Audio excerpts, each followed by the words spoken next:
The Tim Heale Podcasts. Ordinary people's extraordinary stories. Well, welcome to the Tim Heale Podcast. In this episode, I'm going to have a chat with Emily. Emily's got some surprises for me, I think. So, Emily, if you can tell me when and where you were born, if you can describe what it was like where you grew up, the schools you went to, and the education that you received. So, over to you, Emily. Hello. Thank you so much, Tim. It's good to be here with you. You're welcome. So my name's Emily McGill. I grew up in Pittsburgh, Pennsylvania, which is southwestern Pennsylvania, kind of conjunction of three beautiful rivers. And I grew up, I went to Catholic school when I was very small. It was a very small sort of parochial education. My grandmother had taught at the school. My dad went to the school. So it was very much in the family. And I was there from kindergarten all the way up and through sixth grade. I know our grades are a little bit different. Mm-hmm. We call it different things. I always got confused when I was studying abroad in the UK. But in seventh grade, which is junior high in the US, I switched to our local public school, which was also a very small school. That's about age 11? 12. Mm-hmm. Yeah, 11, 12, yeah. 12, sometimes 13, depends on, when your birthday fell in the year. I was a summer baby, so I was always late. I was one of the youngest in my class, friends who were driving long before I was. Which was thrilling. Unfair, isn't it? It was thrilling because it meant somebody had the permission to drive, Somebody borrowed their dad's car. Somebody said, yes, you can have these keys. It was thrilling, absolutely thrilling. That moment of freedom of like, oh, we can do anything.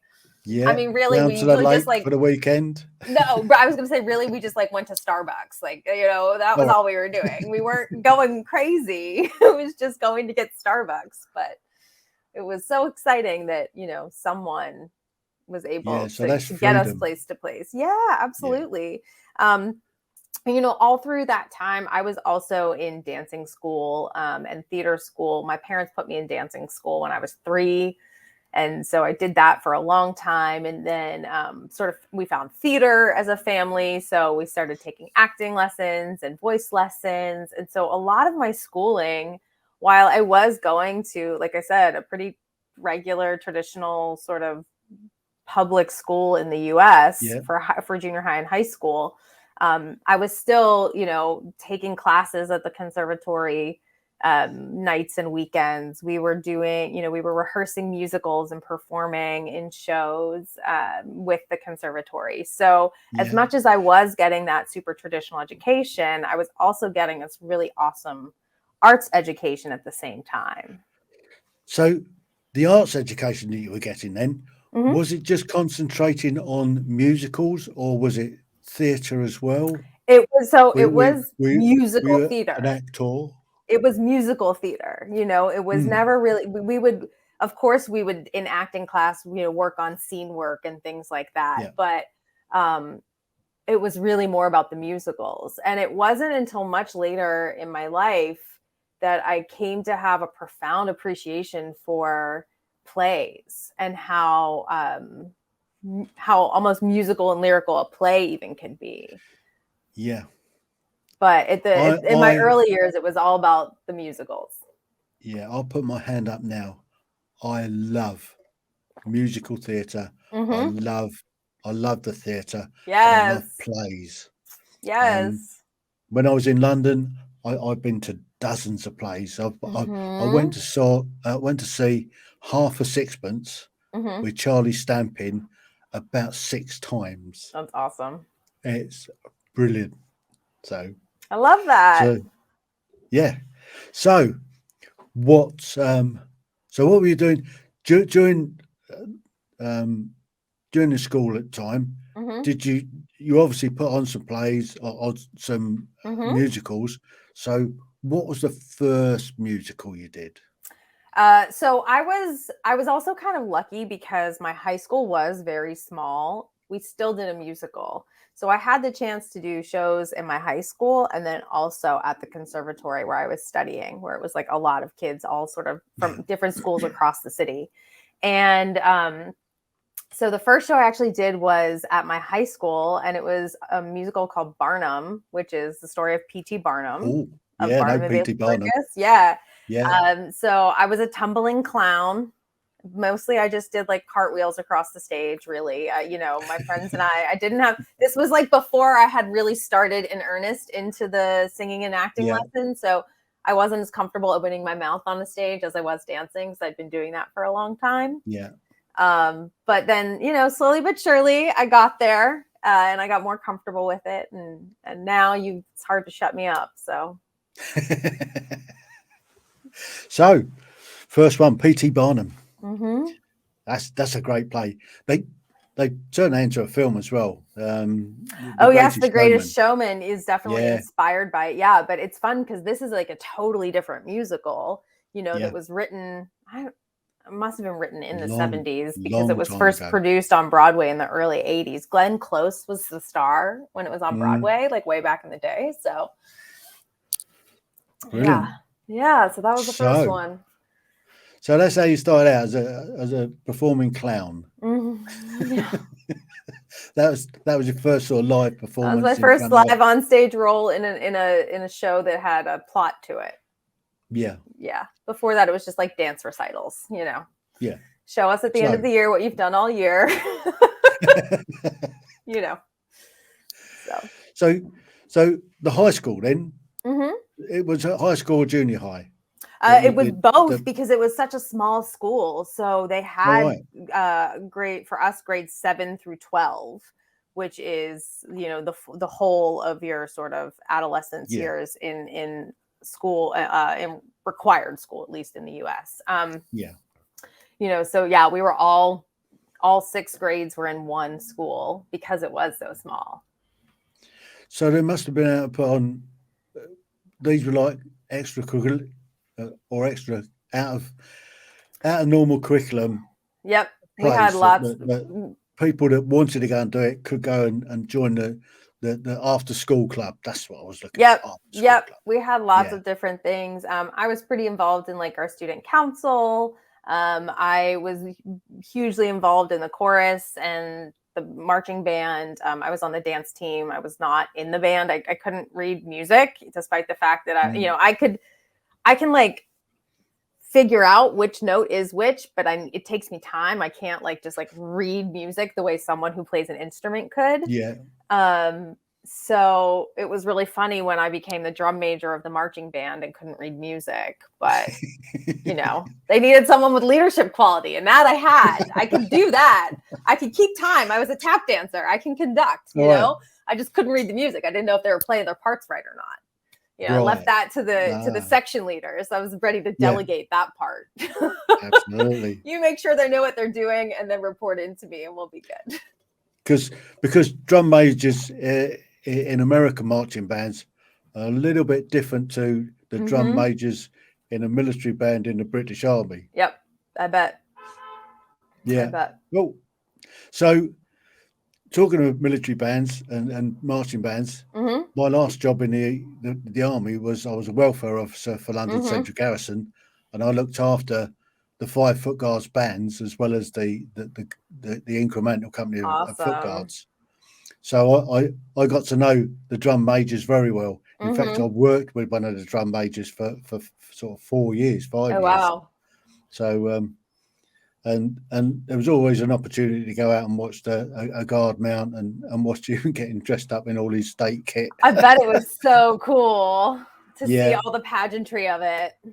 Yeah, it's. I mean, I had some fantastic opportunities to just go out and actually I took a lot of liberties, if the truth be known.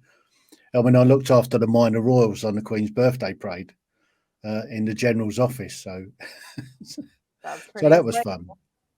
Anyway, we're not talking about me; we're talking about you. Yeah, but extraordinary stories. It's fun when you get to feel like you're making a real impact in the world. So, going through junior and senior high, you just had the one after school club that was the drama group.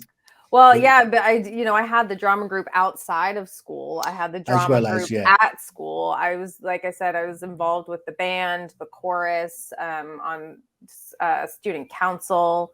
I was pretty involved in school and in the community as far as like the arts side of thing went, and sort of community building aspect of stuff. I wasn't gonna join something, like I wasn't in the ski club. I didn't know how to ski then, so I wasn't, that wasn't something I was going to be doing. But I was involved with like the yearbook and the newspaper, and we had like the honors and AP classes. There was sort of like a community around those students that I was pretty active in. So there was, I was in a lot of different places doing a lot of different things, and it's interesting because that's not stopped. So did you have a lot of diary clashes then? I had to make some really hard decisions at one point. I had the opportunity. Jesus Christ Superstar was always one of my favorite musicals when I was younger. Yes.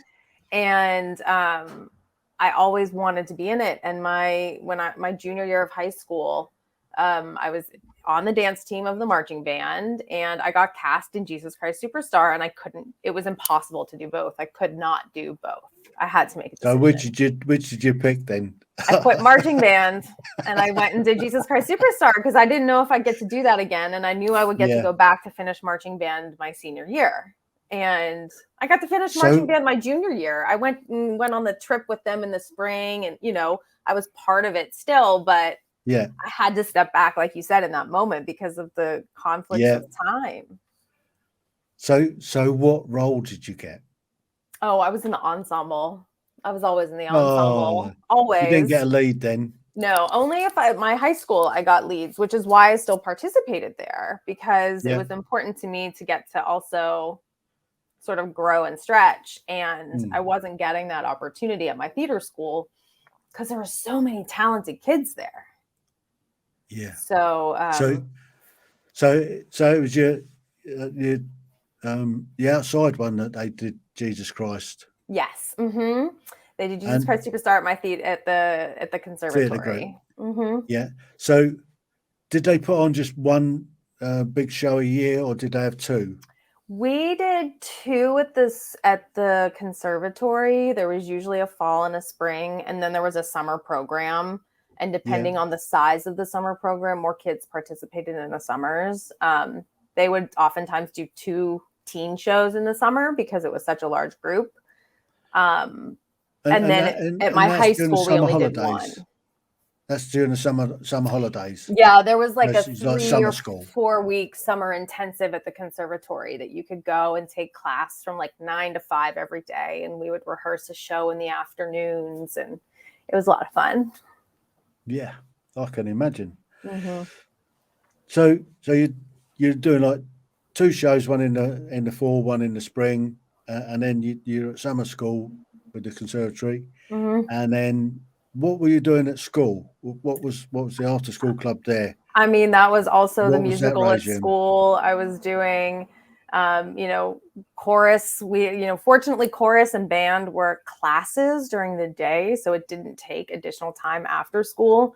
But if you were I was in like the triple trio, which was like sort of the 3-part, 3 women ensemble. Like I had to be in after school practice for that.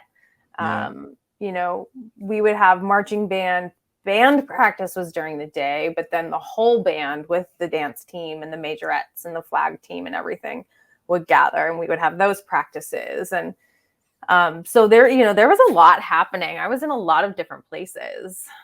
All right. So you learned time management fairly early on then? I learned that I do really well with structure.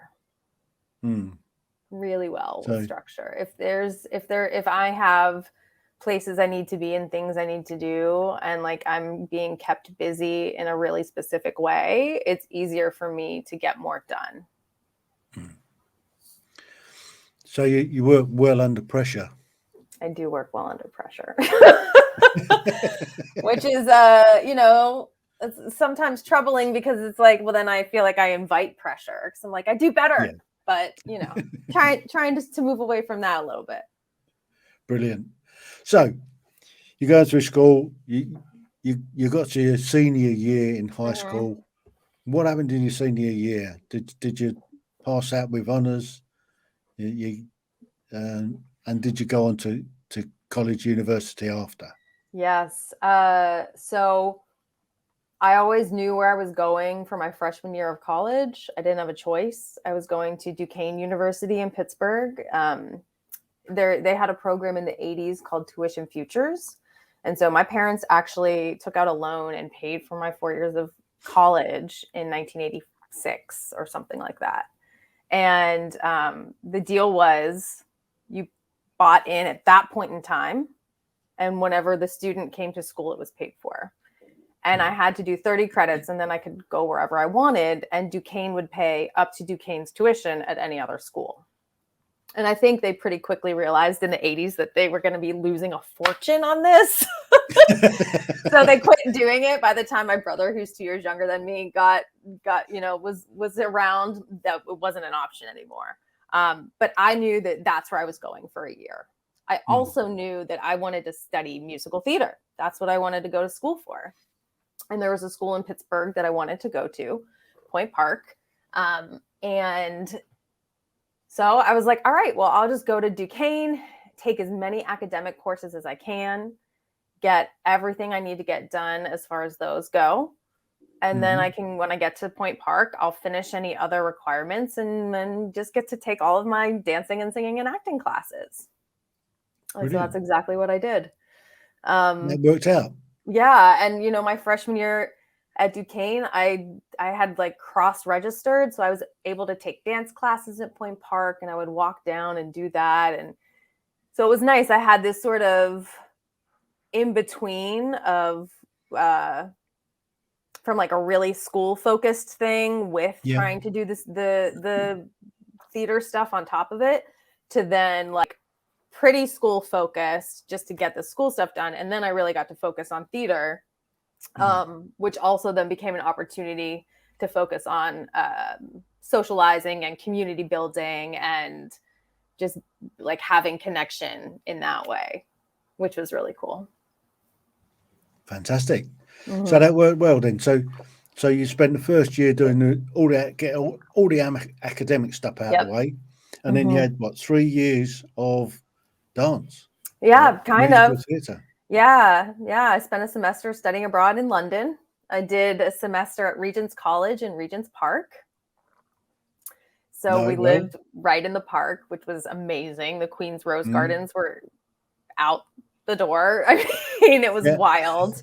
Hanging out on Marylebone High Street and using the Baker Street tube station. It was all so thrilling. I'd never been so far from home. So it was really, really exciting to get to have that growth. And then I went back to school and I had one more semester and I graduated and I was ready to move to New York. I knew that's where I was headed. So why, just come back, while you were in London then, did you have the opportunity to go to the West End theatres? So because I was the Avenue. Because I was a student in theater, my university's options for studying abroad were either to go to Paris and study dance or to go to London and study theater. And my best friend in college and I decided that we didn't want to have to learn French. And that's how we made the decision. Straight up. We were like, don't really feel like learning another language. We're going to London. That's a fairly easy one. I mean, don't get me wrong. I mean, Paris is nice. Oh my God, I love Paris. And everyone is, despite the fact that when you show up as an American speaking English, everyone has always been very gracious to me. The people of Paris have always been so kind. But we were excited to also try London for a semester. We didn't know what we were doing. Yeah. So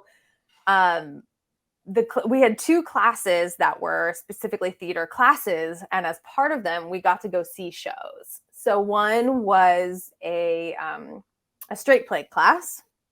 So we were studying lots of Shakespeare and, all of the lots of different writers, but then it was a contemporary London theater class. So we went and saw 6 or 7 shows, from things like big things at the National, like Coram Boy, which was playing at that time, to like really tiny little experimental theaters like way in the East End of London.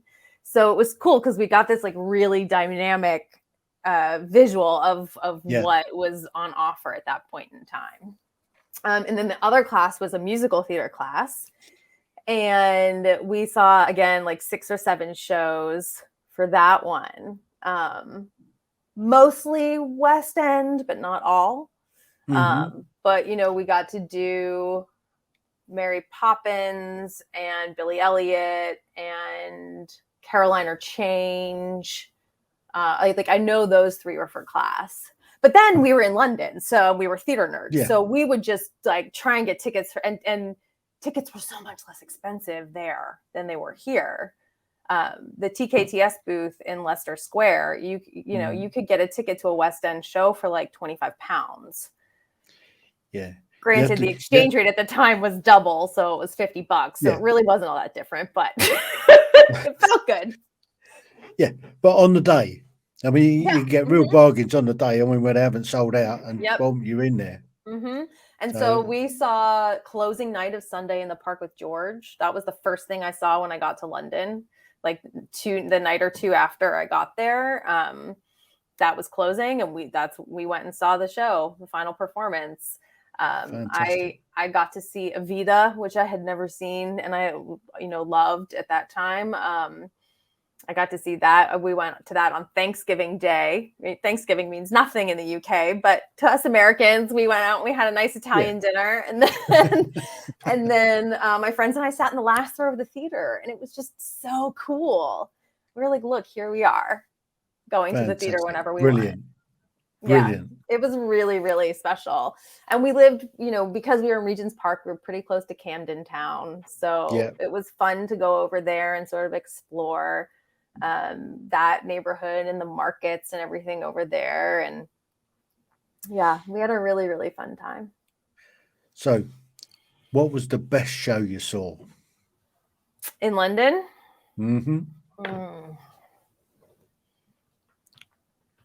Tough question, is it? I would say that I think the best musical I saw was Billy Elliot at that time, which then became very special because it was a show that I worked on Broadway. So it was cool. That's opposite Victoria Station at that time. And now they got Hamilton on there. Just to let you know. Yeah, it was in that. It's like a circular sort of. Right, portion of town.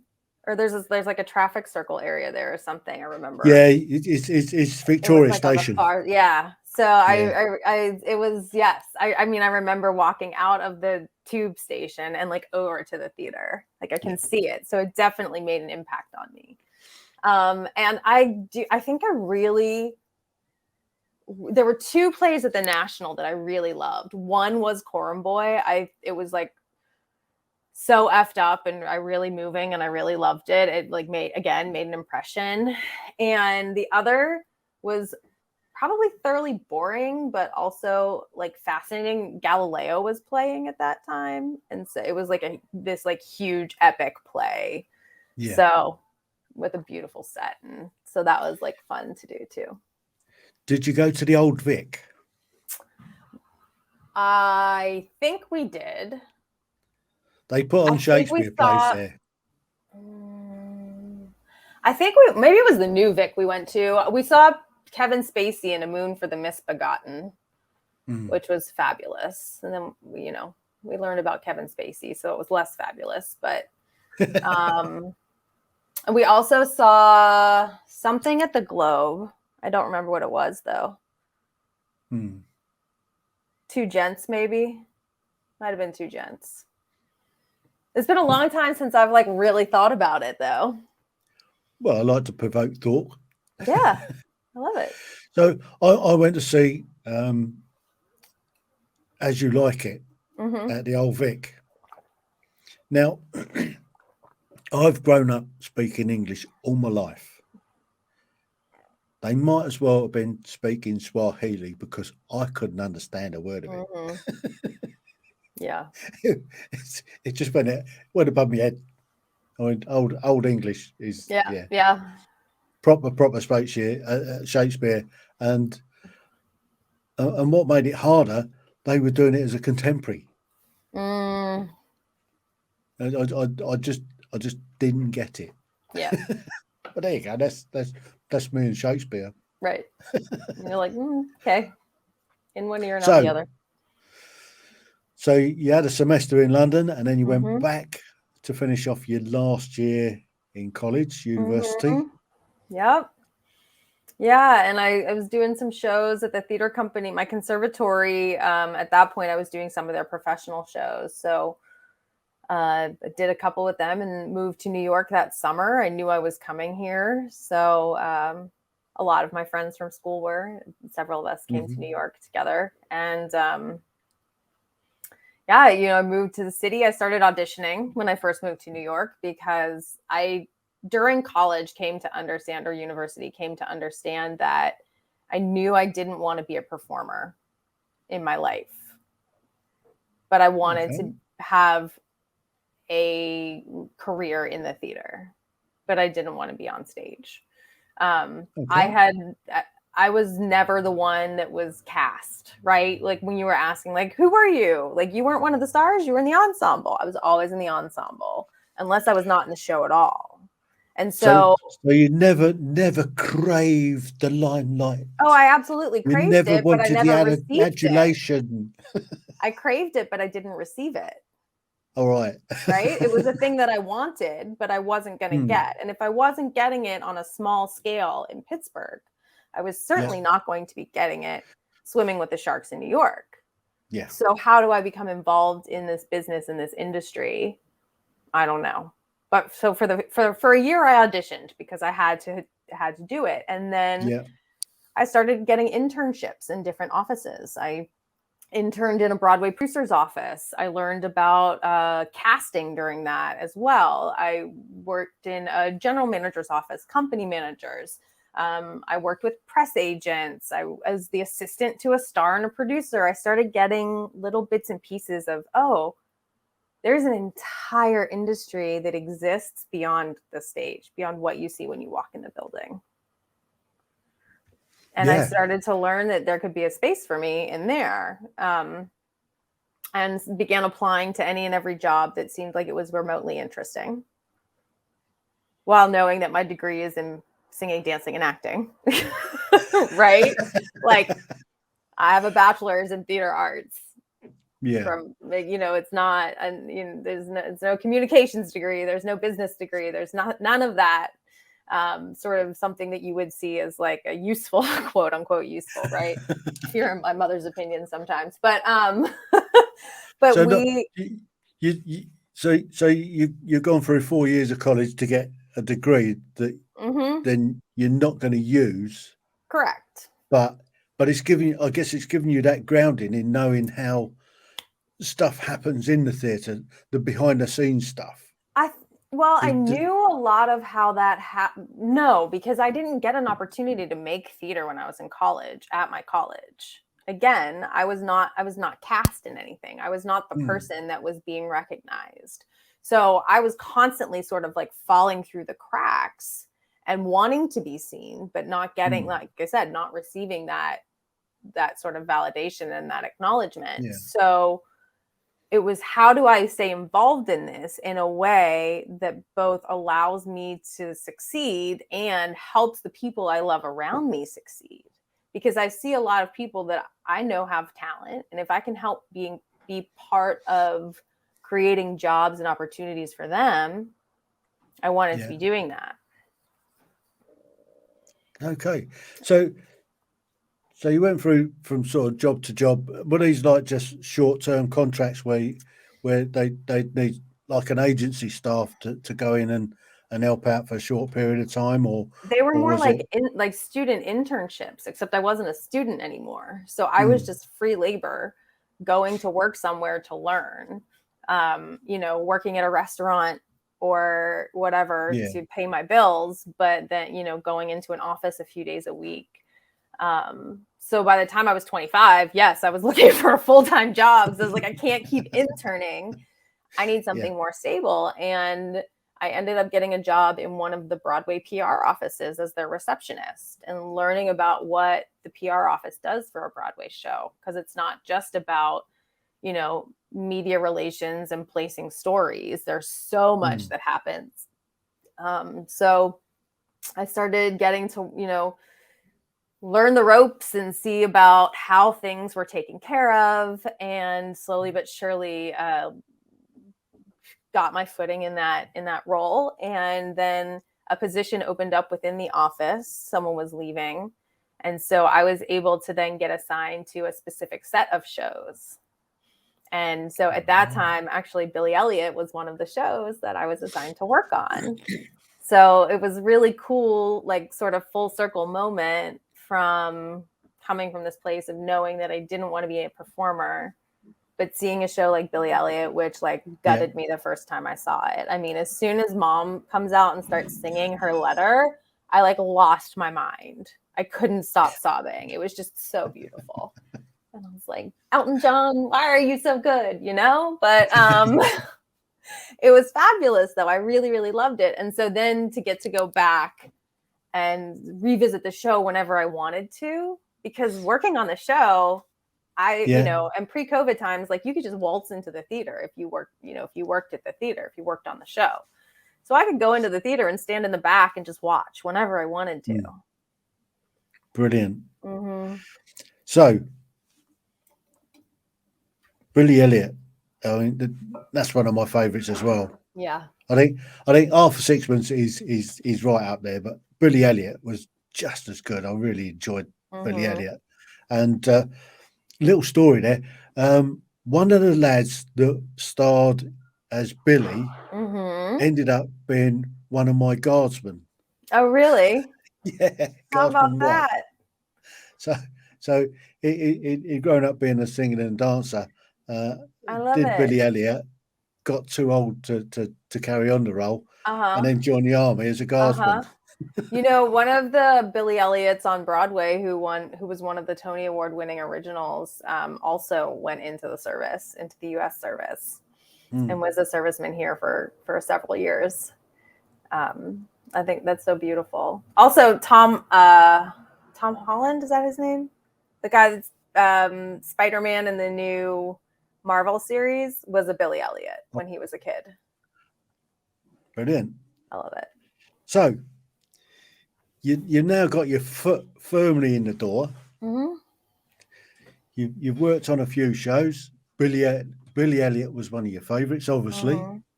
So where did it take you? I was at that job for about 3 years and got to work on some other amazing shows with amazing producers. Memphis the Musical is another one that had a really big impact on me. That was right around the same time as Billy. I was working on them concurrently. And so I ended up going to another PR office. My new boss worked out of Lincoln Center Theater and did all of their shows, and was also working on some super starry plays.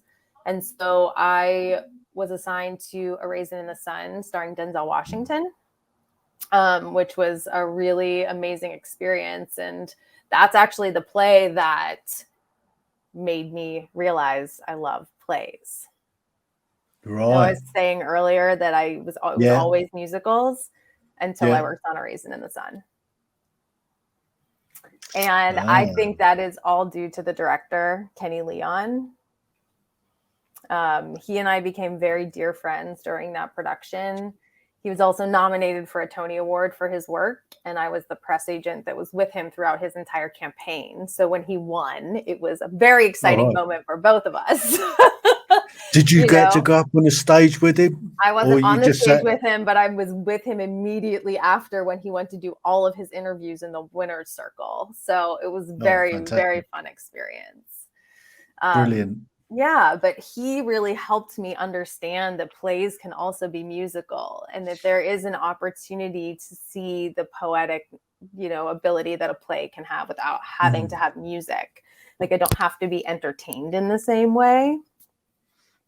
And I really do credit him and that experience. And then seeing a lot of plays with him in the 8 years following, or I guess 6 of the 8 years since pandemic. But, going to the theater with him and seeing plays, and sort of then being able to talk about it afterwards, and talking about like what worked, what didn't, why I felt a way I did, why he felt a way he did.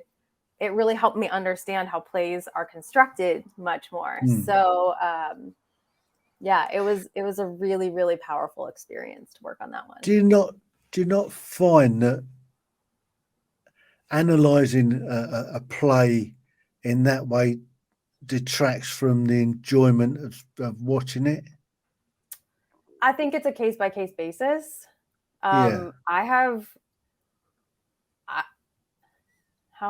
What's the best way for me to put this? See, the way I would play it was I'd go and see the play for what it is, and then go back the following night and then analyse it. Yeah, I think it's hard when you work in the industry, right? Yeah. But when you work in the industry, it's hard to go, as you're saying, in and take the analyzing brain off of it. There are some things that I'll, if it hooks me, I'm in for the ride. I'm in for the enjoyment. Yeah. But it takes a lot for me to buy in. And so I think that's what I was starting to say earlier. Like I'm like, how do I say this nicely? I tend to hate everything. Like, I come out of something and I'm like, that was unnecessary. Unnecessary has become a word that I use to describe theater more frequently than I'd like to. I'm grateful people have jobs. I'm grateful work is happening. I'm never going to get that 2.5 hours back. Right? So there's like, what? Okay, I'm never going to get that 2.5 hours back. What can I learn from it? So, I mean, have you ever been to a Noel Coward play, farce? Yes. What did I see? Private Lives? Yeah. And there was one that I think also played, I could be wrong.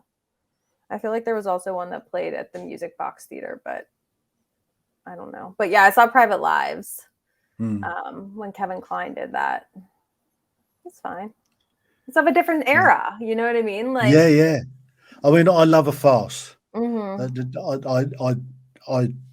go on my way to go and watch an Noel Coward farce, because if they're done well, if they're done well, they just blow you away. I've seen quite a few up in London as as I was working up there and got the opportunity to go to the theatre a lot.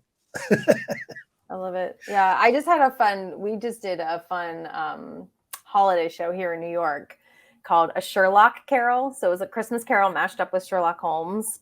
And if you're a fan of either of those genres, you have a blast. And then if you're a fan of both of them, like, it's really fun to see where the author interwove in them, so that you have, Tiny Tim talking to Sherlock Holmes, and you're like, wait, what?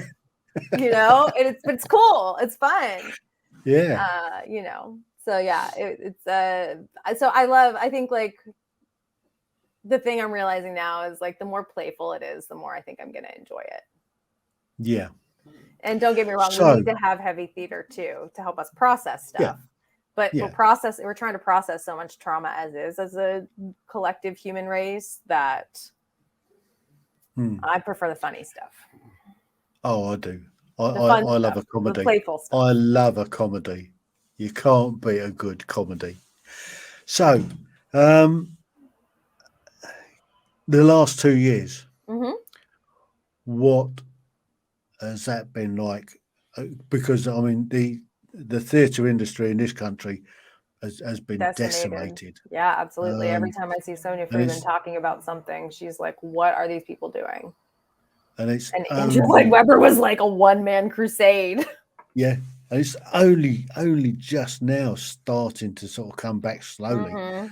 But people are still walking around with masks on, and we've dropped all the regulations in this country. Yeah, I heard.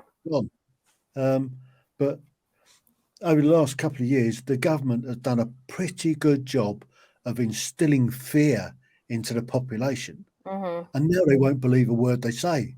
So there's people walking down the street with masks on. Yeah, I think that's. I mean, look at just before Christmas, they were umming and ahhing whether to lock down, and in the end, a few days before Christmas, they just said, "Oh, we won't lock down." By which time they had decimated the restaurant business, theatre business. We went to see. We went over to Portsmouth to see. What did we see? Oh no, we didn't. Oh yes, you did. Cinderella. The panto. A panto. I mean, I love a panto as well. But we got over there, and it was half empty. And you just gotta feel sorry for the actors. Playing to a half empty audience.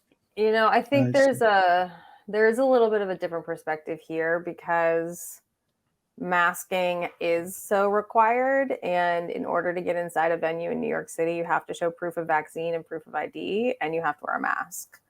And that, I think, makes theater going audiences here more comfortable. Like, there was a piece in the New York Times just this last week that one of their writers had gone to the UK to do a feature on James McAvoy for Cyrano. And she was like, well, since I'm here, I'm going to see a ton of shows. And she left more than one of them because of the lack of masking amongst the audience. And her perception was, and I don't know that I 100% agree, but I absolutely am in alignment with that. It's a simple way to just keep the people on stage safe because they can't wear masks on stage, right? And like, if they were not, yes, there are still waves that are moving through. So there's just a very different approach, you know? Yeah. So go back 2 years before the pandemic. Sure. How many people went into a theatre wearing a mask? But we didn't have the same concern about a contagious disease that could kill people. Look at the figures on that disease. But not that was raging at this rate, right? Like, we didn't have the same problems that we're facing now, but now it's gone away. To an extent, but you know, in the US, we still have 40% of people that are not vaccinated here. And so therefore there's still a large contingency of people that could die from this disease. Yeah, but they're not. Yet. How do you know, right? Like but even then, the hospitals are still so overwhelmed. I mean, we're still in the middle of a pandemic. No, we're not. No, it isn't. It's gone away. Everybody's concentrating on Ukraine at the moment. Well, that doesn't mean the pandemic's gone away, Tim. That doesn't mean it's gone. You're in a small town. And so what? That means it's disappeared because the media has a short memory? Well, apparently so. No, not true at all. Absolutely untrue. And it's very different being in a small coastal town in the UK versus being in the middle of New York City also, right? New York City was one of the first hardest hit places in the States. I mean, we had freezer trucks of bodies outside on the street because there were not places to put them. And that's a trauma that doesn't go away quickly. Yeah. So when we see something simple like, oh, put a mask on and be vaccinated in order to sit in a capacity of, 1,200 seat theater to make sure that the people on stage don't get sick so they can get up there and do it again the next day and do it again the next day and do it again the next day, right? Yeah. Like, that to me is a no-brainer. It's a really simple way to allow the economy to continue. And you do it for 2.5 hours, and then you go outside and you take it off. Yeah, I'll So give like, you that one. right. And the thing is like, it's not like we're in a town of, a couple thousand people, 10,000 people. Like there are 8.5 million people that live in New York City. And it's not like LA or London, where it's kind of more of a sprawling city. Everything's built together and on top of itself. So it's just a very Everybody different lives in a tower situation block. here. Right. Hmm. So, we have Okay. to think about things differently, and how, also during the Omicron spike that we had here in New York over the holidays, we had entire Broadway shows go down for weeks on end. Like it's not hard to show up in a mask to prevent that happening. You know what I mean? Like if you want to see Hamilton, everyone has to be well enough at Hamilton to put on the show. And it's not even necessarily the cast that goes down. If it's enough of the instrumentalists, the crew, or the crew, or whoever is your sound department, you know what I mean? Like it's not just the people on stage. So there's, it's just, to me, and I get that it's, again, right, two very different places, but to me it seems like a no-brainer. Well, eventually we'll be out of it. Absolutely. Eventually we will. Eventually it'll be like the flu or any other risk that we just assume the risk as it comes, right? That we don't think about the risk every time we walk out the door. But this one is still a very fresh trauma. So a lot of people are still thinking about the risk every time they step out the door. Yeah. Okay. So over the last 2 years then, have you been able to continue work, or what have you done? Because I guess all of the theatres have been shut down, similar to what they have in London. Yeah, we didn't have and theater for, I think it was 15 months, more than that. The shutdown happened on March 12th. And Passover started I mean, I don't know, I didn't really count Bruce Springsteen as like a return of theater, though it was exciting. Passover to me was the first Broadway show back, and that didn't happen until August of 2021. So, we went through that whole long stretch of not having the opportunity to gather. And for me, and I think that's why I feel so strongly about the masking thing too, Tim, is because for me, part of the importance of the ritual is in the gathering part. It's in the being together part. Even if it's strangers, even if it's people you don't know, you're like sitting in this room with other people, all witnessing the same story. And so that sense of gathering is something that we had missed for so long. So I think that was a really big relief when that was, able to start happening again. We were able to start gathering in theaters. I was fortunate that I had some clients who went digital and we're finding a lot of success in like creating digital theater for people and helping people do things online.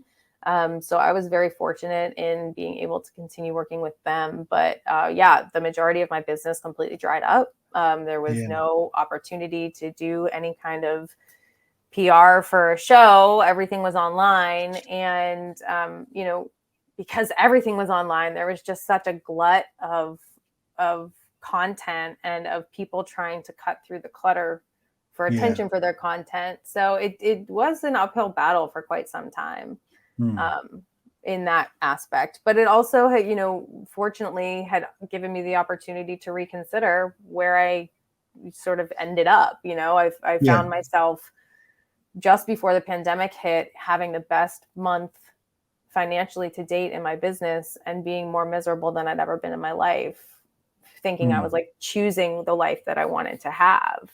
And here I am thinking, how did I end up here? And so the pandemic gave me the opportunity to really reconsider things and say, what do I want to do? What direction do I think I want to go? What is going to light me up every day? Yeah. So what is going to light you up every day? Have you come to that crossroads? Yeah. Well, I had for a while. Back when I was working on A Raisin in the Sun, my grandma passed away, and that sent me to therapy. And that was one of the best things I ever could have done in my life.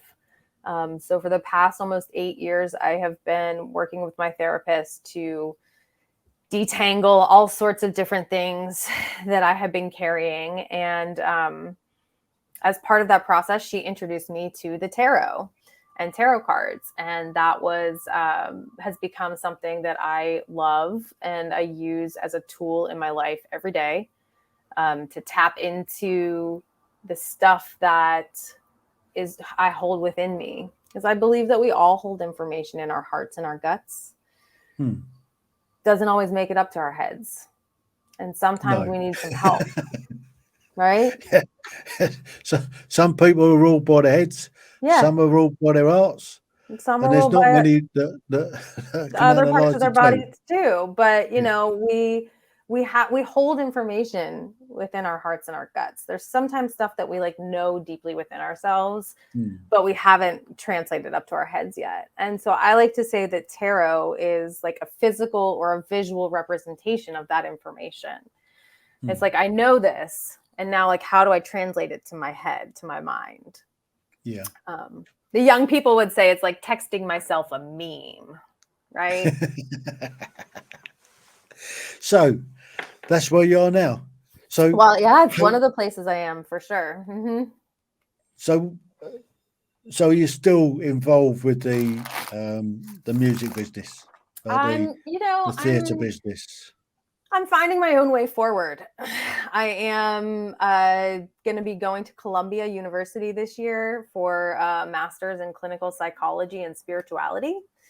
That was part of this evolution and growth that I have gotten to experience during the pandemic, is discovering what else I want to do with my life. And that felt aligned. So I just said yes. And now here I am, accepted to Columbia and planning to go in the short term. So I'm really excited about that. And, I think there are ways to still be involved in the theater industry and the theater community. It really is the community part that I care the most about. Yeah.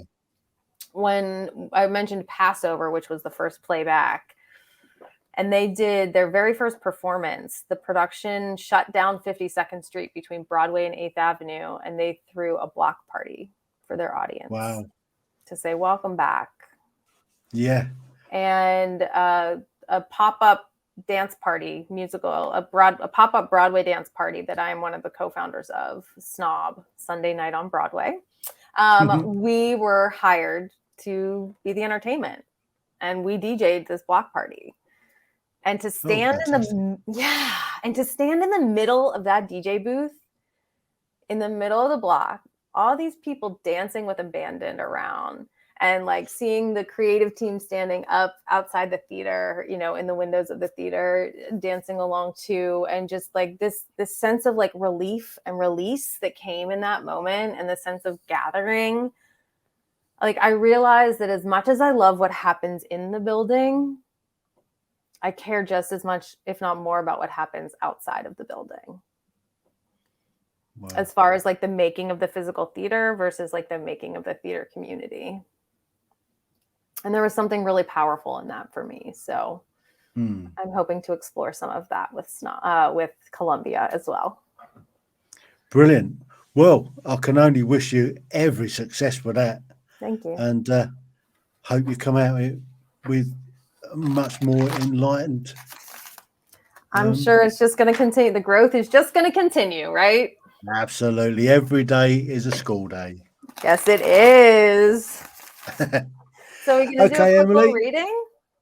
Do we have time? We'll finish this one up, and then we'll do it. Okay, great. If that's okay. Thank you so much. The Tim Heale Podcasts. Ordinary people's extraordinary stories.